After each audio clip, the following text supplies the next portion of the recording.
My boyfriend canceled our dinner plans saying he had to meet his parents alone for something important. I felt suspicious, so I followed him to the restaurant. Last Wednesday, Harry called me at work. "Tanya, I have to cancel dinner tonight. My parents flew in from Portugal this morning. They want to meet with me alone about something important." I found this strange. He had mentioned his parents exactly twice in 8 months, never said they lived in Portugal, never talked about visiting them or them visiting him. He always changed the subject when I asked about his family. That evening, I drove to his apartment. His Camaro wasn't there. I had been paying the insurance on that car for 3 months. I called him. No answer. I texted asking if everything was okay with his parents. He replied 2 hours later saying they were having a long conversation and he would call me tomorrow. I couldn't sleep that night. Something felt wrong about the whole situation. Harry had been acting different lately, more distant. He used to text me constantly throughout the day, but for the past 2 weeks his messages had become shorter and less frequent.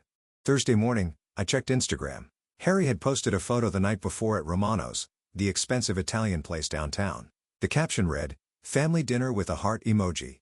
I could see part of a woman's hand in the corner of the photo, not his mother's hand. The nails were painted bright red with ring designs I recognized.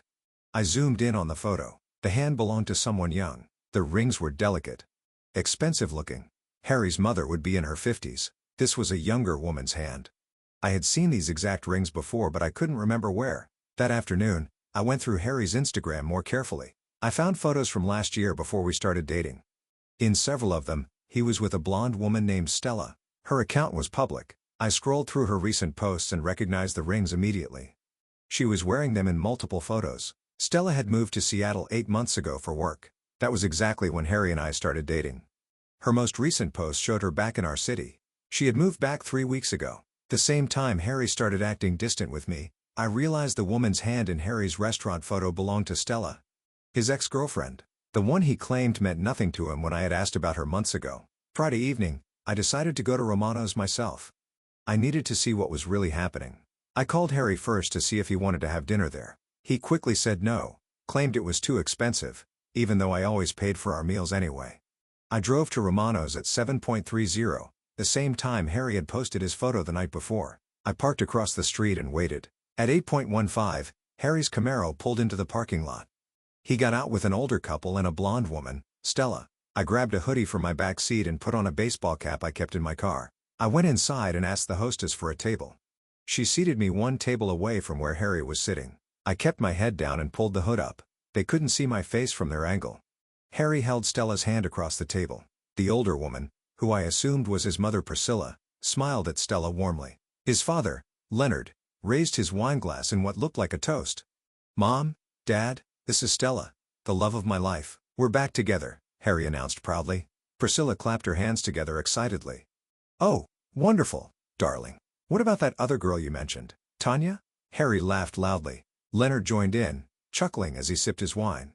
"That pathetic girl? She's just my walking ATM. I've been using her for months while I got Stella back. She pays for everything."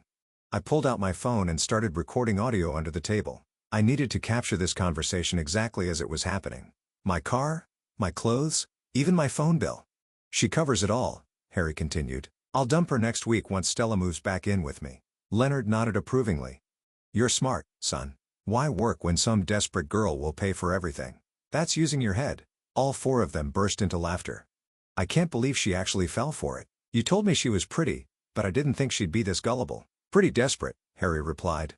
"She thinks I love her, keeps talking about us moving in together, getting married someday. I just nod and smile while she keeps paying my bills." Priscilla leaned forward with interest. "How much money has she given you in total, sweetheart?" Harry calculated in his head. "Around $4,000 so far. Maybe more if you count everything. She bought me a watch last month, paid my car insurance for 3 months, got me those shoes Stella wanted me to have. I had indeed bought him everything he mentioned. The watch had cost me $600. I had worked overtime shifts at the call center to afford his car insurance payments. I had skipped meals and canceled plans with friends to save money for the clothes and shoes he said he needed for job interviews." Stella pulled out her phone and started scrolling. "I should thank her myself for taking such good care of my boyfriend. What's her Instagram handle? I want to see what this walking ATM looks like." "Don't do that," Harry said, reaching across the table to lower her phone. "I need her to keep paying until you're completely settled back here. Then I'll block her on everything." Leonard raised his glass again. Here's to my brilliant son for finding such an easy solution to his financial problems. No need to work when you've got a sugar mama.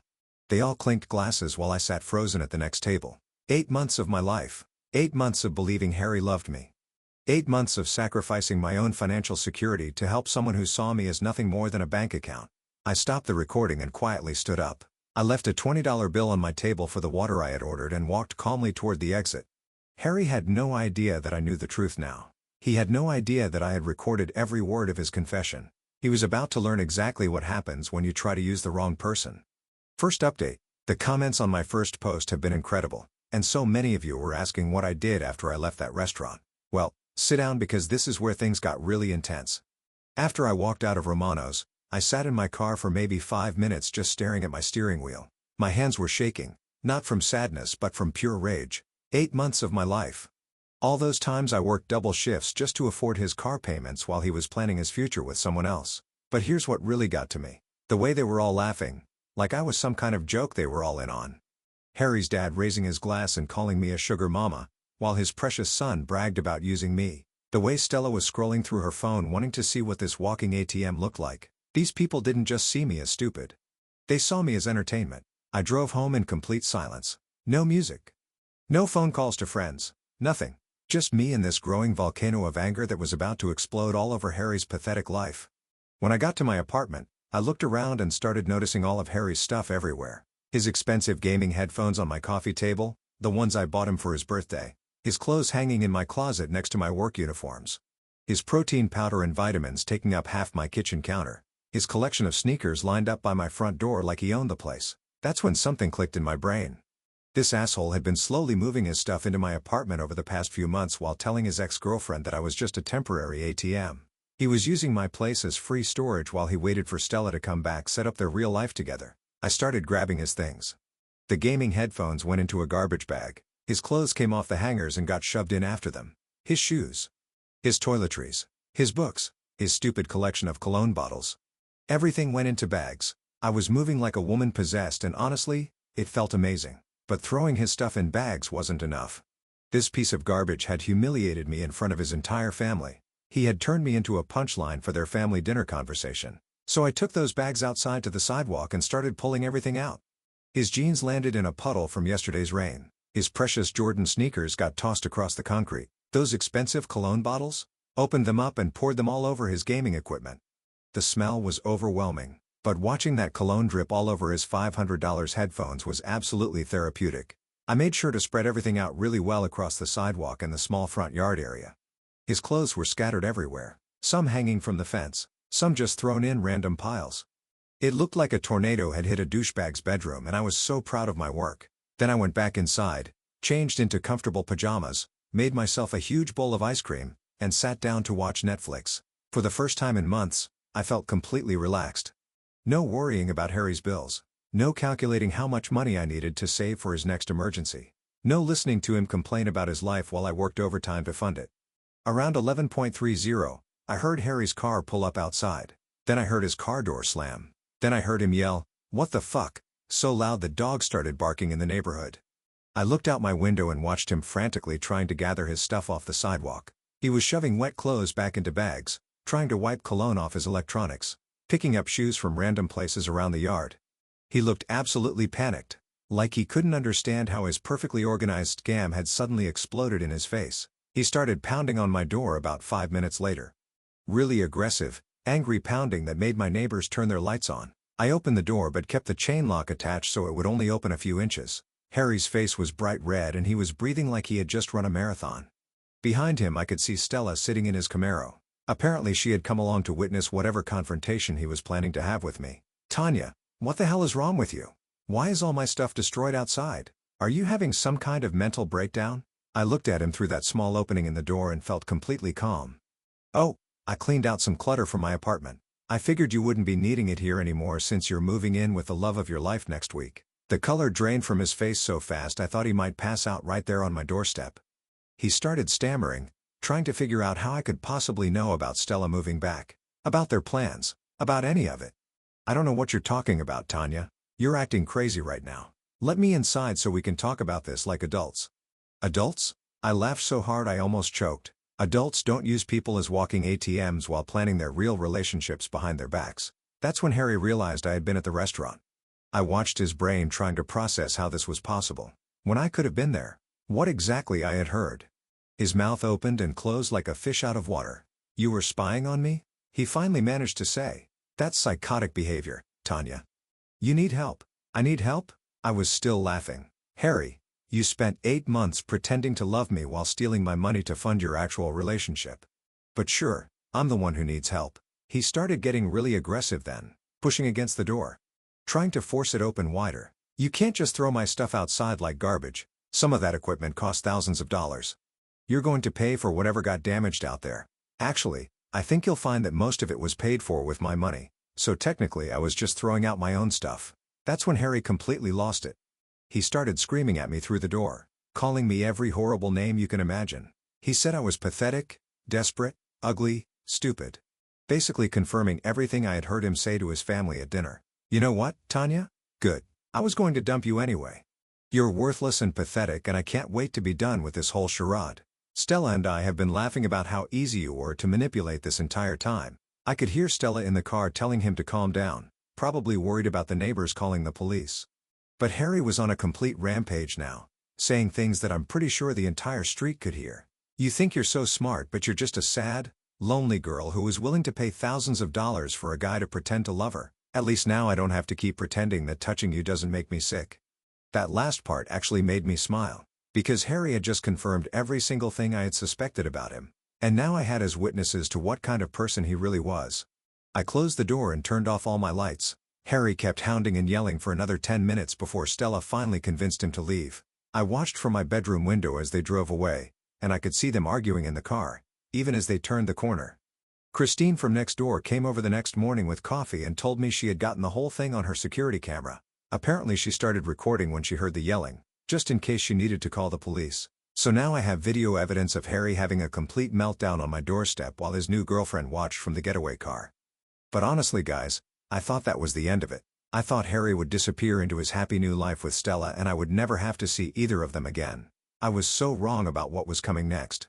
Second update. Okay guys, I thought Harry's screaming match on my doorstep was the grand finale of this whole mess, but apparently this manipulative asshole wasn't done with me yet. The comments on my last update have been amazing, and honestly, all your support has been the only thing keeping me sane through what happened next. So the morning after Harry's tantrum, I woke up to my phone buzzing with calls from my mom. She had called me 6 times before 9 a.m. on a Saturday, which meant someone had definitely been filling her head with lies. When I finally answered, she was in complete panic mode. "Tanya, Harry called us this morning and he's very worried about you.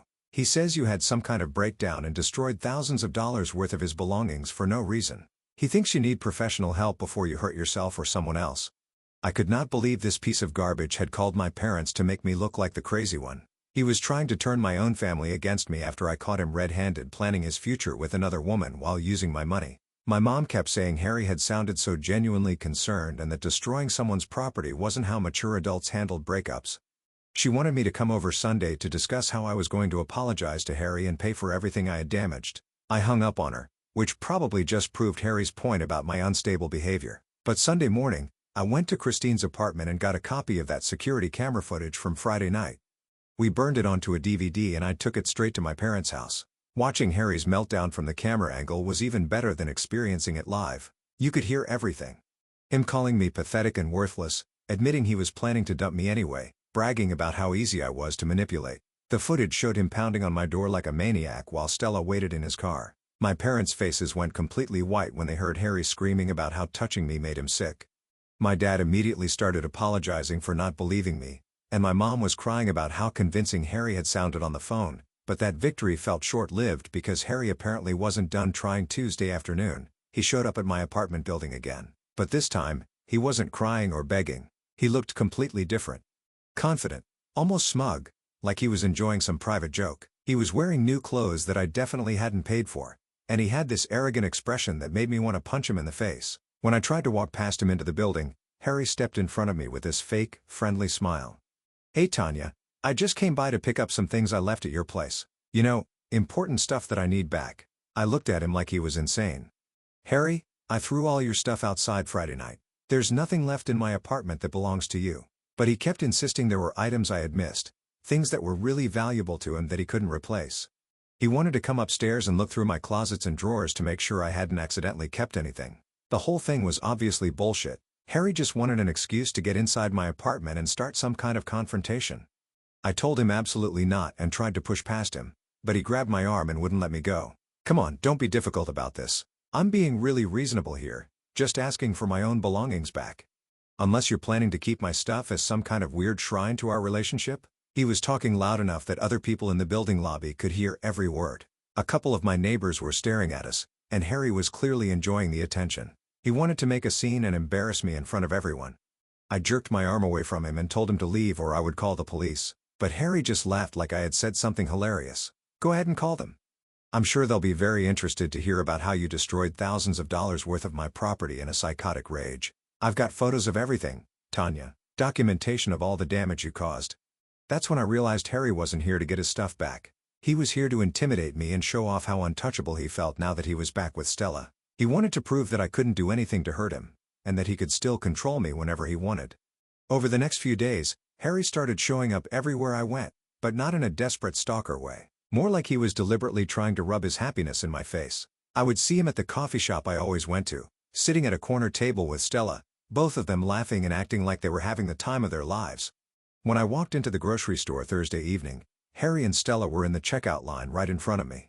Harry made sure to speak extra loud when he told Stella how much he loved her, and how amazing their life together was going to be. He kept glancing back at me to make sure I was listening to every word. Friday afternoon, Harry showed up at my workplace again, but instead of coming inside, he parked his Camaro right in front of the building where everyone could see it. He and Stella sat in the car for over an hour, obviously waiting for me to come outside so they could make some kind of grand gesture. When my shift ended and I walked out to the parking lot, Harry rolled down his window and called out to me, "Hey Tanya, I wanted to thank you for helping me realize what I was missing.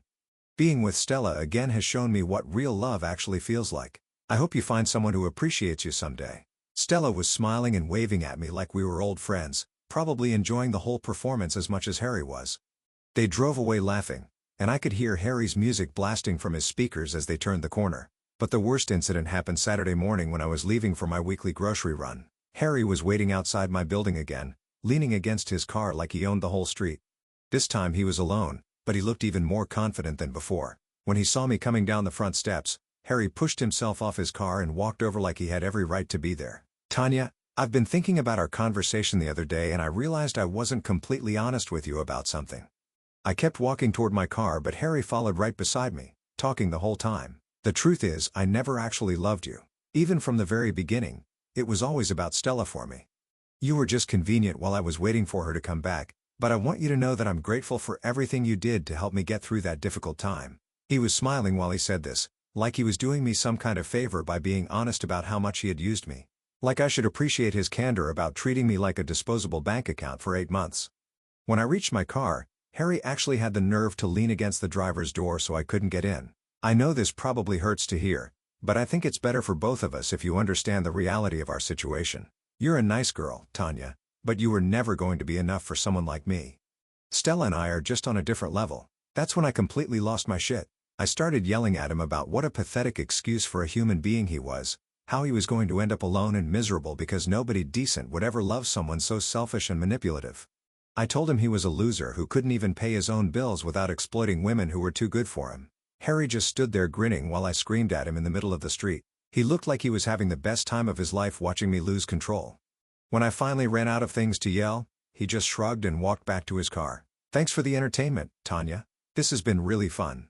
Take care of yourself." He drove away still smiling, probably rushing back to tell Stella all about how crazy his ex-girlfriend had acted in the parking lot. I realized that Harry was getting some sick satisfaction out of these confrontations. He enjoyed seeing me upset and angry because it proved to him that he still had power over my emotions. Every time I reacted to his provocations, it fed his ego and made him feel like he had won some kind of game. Anyway, that's where things stand right now. Harry seems to think he's won some kind of prize and keeps trying to rub it in my face every chance he gets. Honestly, I'm just hoping he gets bored with his whole revenge tour and finds something better to do with his time. I blocked his number after the parking lot incident so at least I don't have to deal with his texts anymore. Hopefully, he'll move on and focus on his amazing new life with Stella instead of bothering me. We'll update if anything else happens, but fingers crossed, this is finally over. Final update, it's been about a month since my last post. Guys, I cannot even begin to describe what happened this week. Remember how I said Harry was acting all high and mighty with his victory lap around town? Well, karma just delivered the most brutal reality check I have ever witnessed in my entire life, and I am living for every single second of it. So last Sunday night, I was getting ready for bed around 11 p.m. when I heard this weird tapping sound at my window. At first, I thought it was just the wind or maybe a bird, but then I realized someone was throwing small rocks at my third-floor window. I looked outside and saw a figure standing on the sidewalk below in what looked like the worst rainstorm we've had all month. It was Harry. Soaking wet, no umbrella, no jacket, just standing there in the pouring rain throwing pebbles at my window like some kind of pathetic romantic movie scene. Except instead of looking like a charming love interest, he looked like a drowned rat who had been sleeping in his car for a week. I opened my window and yelled down at him to go away before I called the police, but Harry started shouting back up at me, and guys, what he said made my entire month.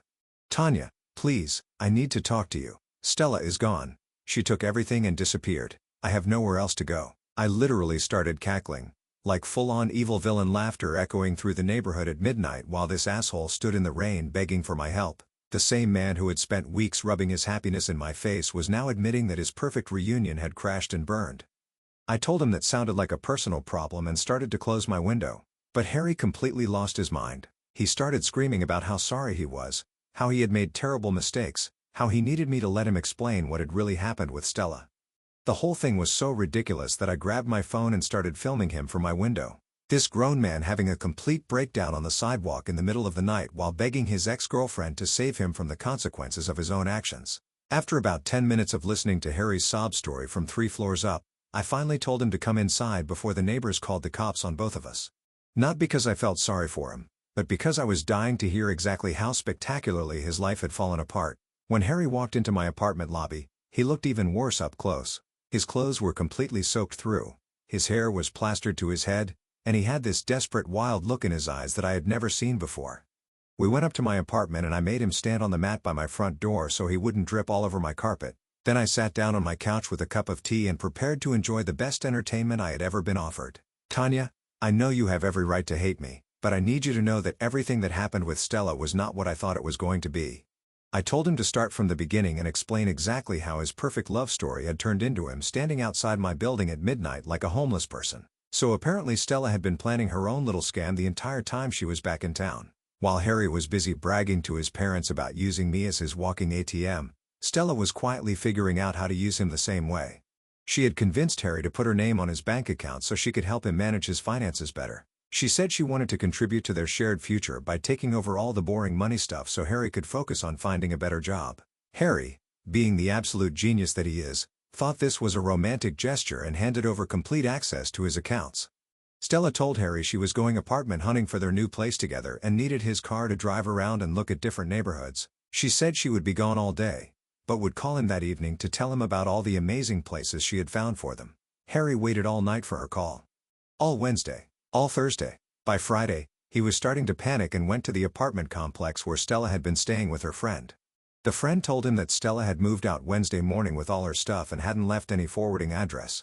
That's when Harry checked his bank account and discovered that Stella had withdrawn every single penny he had. Not just the money I had given him over the past 8 months, but also the money he had gotten from selling some of his electronics, plus his rent money for next month.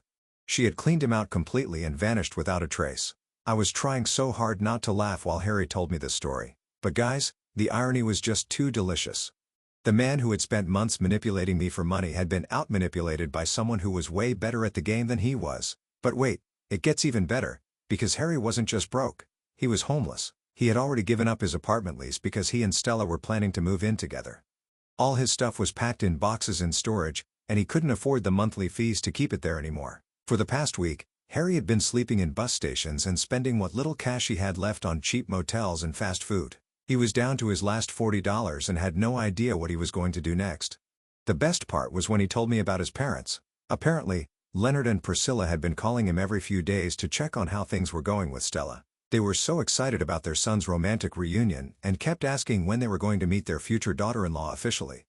Harry had been lying to them, saying everything was perfect and that he and Stella were just taking their time planning their next steps. But he knew he couldn't keep up the charade much longer, especially if they decided to visit again unexpectedly. If his parents found out that Harry was essentially homeless and had been scammed by the same woman they had toasted at dinner, they would lose their minds. Leonard would probably drag Harry back to Portugal to work in his cousin's restaurant for minimum wage under awful conditions. Harry was desperate to avoid that fate, which is why he had come crawling back to me at 2 in the morning begging for help. "Tanya, I know I don't deserve your forgiveness, but I'm asking you to please consider letting me stay here for just a few days while I figure out my next move. I'll sleep on the couch, I'll clean your apartment, I'll do whatever you want. I just need somewhere safe to stay while I try to put my life back together." That's when I completely lost it and started laughing so hard I couldn't breathe. I told Harry that he must be completely delusional if he thought I would lift a finger to help him after he had spent weeks taunting me about how amazing his life was without me. I reminded him of every cruel thing he had said, every time he had tried to make me feel small and pathetic, every moment he had tried to rub his happiness in my face. "You called me a walking ATM, Harry. You told your parents I was pathetic and desperate. You said touching me made you sick. And now you want me to save you from the consequences of your own stupidity?" Harry started crying then, actual tears streaming down his face while he begged me to reconsider.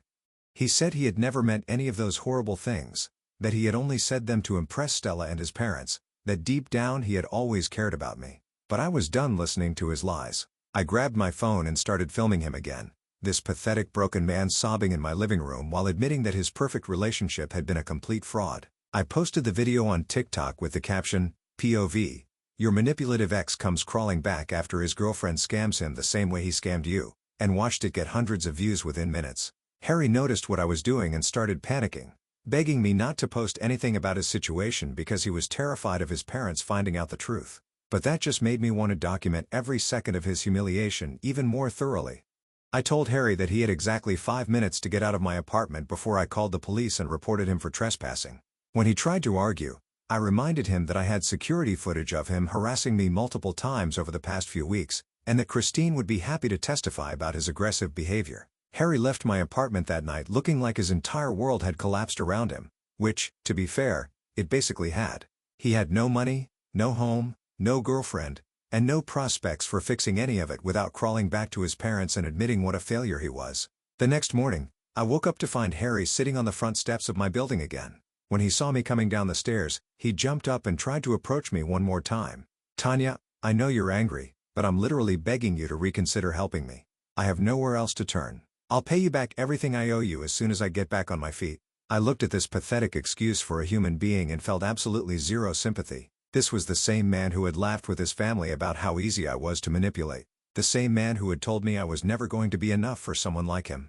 I told Harry that he could try begging on the street corner if he needed money so badly, and that maybe his experience being used and discarded would teach him some empathy for other people. Then I walked past him to my car and drove to work, leaving him sitting there with his head in his hands. As of yesterday, Harry was still occasionally showing up outside my building, but he looks more defeated every time I see him. I heard from Christine that he's been asking other tenants in the building if they have any odd jobs he could do for cash, but the absolute best part happened 2 days ago when Harry tried to get tough with me one last time. I was coming home from work and found him sitting on the building steps again, looking like complete garbage. When he saw me, he actually had the nerve to stand up and try to intimidate me. "I'll remember this, Tanya. When I get back on my feet, you're going to be the one begging me to come back to you. You'll see what you lost." I literally burst out laughing right in his face. This homeless, broke, pathetic man who smells like he hasn't showered in weeks was trying to threaten me about his big comeback. I told him McDonald's was 2 blocks away, and maybe if he asked nicely they'd give him some food. Or maybe not.